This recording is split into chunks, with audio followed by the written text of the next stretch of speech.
आपल्यासोबत माजी मंत्री सुधीर भाऊ मुनगंटीवार आहेत।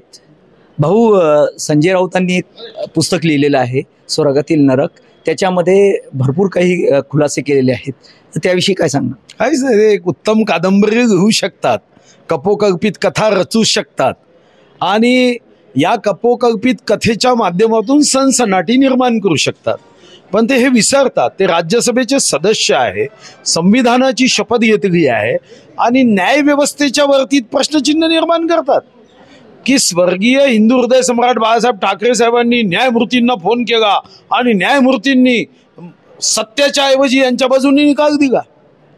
आपण न्यायमूर्तीच्या बाबतीत काय लिहितोय? आपल्याच्या पेनमध्ये शाही आहे म्हणून लोकशाही अडचणीत येईल असं वक्तव्य करणं हे योग्य नाही आहे। आपण एका आदरणीय न्यायमूर्तीबद्दल तुमच्या संकुचित राजकारणासाठी तुमच्या इच्छा आकांक्षा पूर्ण झाल्या नाही म्हणून कपोकल्पित दंतकथा लिहायच्या, मला वाटतं की ते महाभारताच्या संजयची बरोबरी करण्याचा प्रयत्न करू नये की घाम येत होता आणि टॅक्सीत बसले थांबले, एवढं कपोकल्पित आश्चर्यजनक आहे। भाऊ, शरद पवार यांचा राष्ट्रवादी पक्ष आणि अजित पवार यांचा राष्ट्रवादी पक्ष एकत्र येण्याच्या चर्चा सुरू आहेत आणि त्या चर्चेच्या पार्श्वभूमीवर मुख्यमंत्री आज दुसऱ्यांदा शरद पवार आणि मुख्यमंत्री देवेंद्र फडणवीस एकाच व्यासपीठावर येत आहेत। नाही, मला एक गोष्ट समजली नाही, ते एकत्र येतात किंवा येत नाही यावर सत्तेची स्थिरता अस्थिरता काही संबंध आहे का?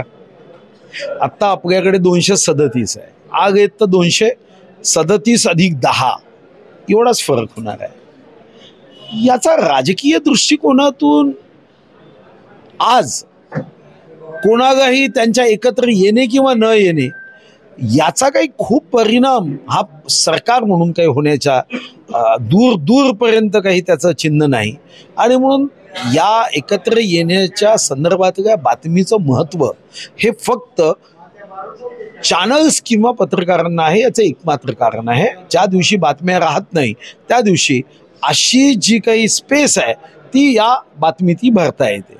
मला एक गोष्ट लक्षात येत नाही, इतकीदा स्पष्टता त्यांच्या पक्षाच्या नेत्यांनी केल्यावर पुन्हा पुन्हा तेच, हे आश्चर्यजनक। भाऊ, असं बोललं जातंय की भाजपची इच्छा नाही, म्हणजे असं होऊ नये, असं दिल्लीतून ते होऊ देणार नाही असं बोललं जातंय। नाही, ते दोघे एकत्र येणार असेल तर दिल्लीवाले कशासाठी त्याच्या मधात येतील? शेवटी नातेगोत्याचे काय त्यांनी ठरवायचं आहे आणि हे ठरवण्यासाठी काही आपण डिस्कशन, चर्चा, संवाद, परिसंवाद, विश्लेषण, पॉवर पॉईंट प्रेझेंटेशन लागतं का? अहो, ते रक्ताचे नातेवाईक आहे, एकत्र यायचं असेल एक 50 पैशाचा फोन करायचा आहे, एका घरी बसायचं आहे छानपैकी आणि एकत्र यायचं आहे, त्याला भाजपचा अडथळा आहे वगैरे असं म्हणण्यात काय तात्पर्य आहे? दोन्ही राष्ट्रवादी काँग्रेस पक्ष एकत्र येण्याविषयी भाजपचा काही संबंध नाही असे सुधीर मुनगंटीवार यांनी म्हटले आहे। कॅमेरा पर्सन शिवाजी काळेसह Tajesh Kale, top news Marathi, Mumbai. Chate school pre primary पासूनच करून घेतं फाउंडेशन पक्क करण्याची तयारी, म्हणूनच चाटे शिक्षण समूहाच्या कित्येक विद्यार्थ्यांनी घेतलीये करिअर मध्ये उंच भरारी। 2025-26 या शैक्षणिक वर्षाकरिता आपल्या पाल्याचा आजच प्रवेश घ्या।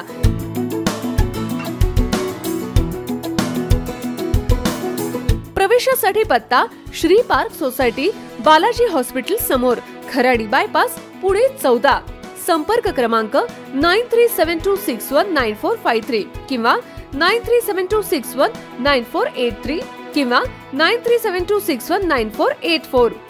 फाउंडेशन उत्तम, प्रगती सर्वोत्तम। Chate foundation, no tension.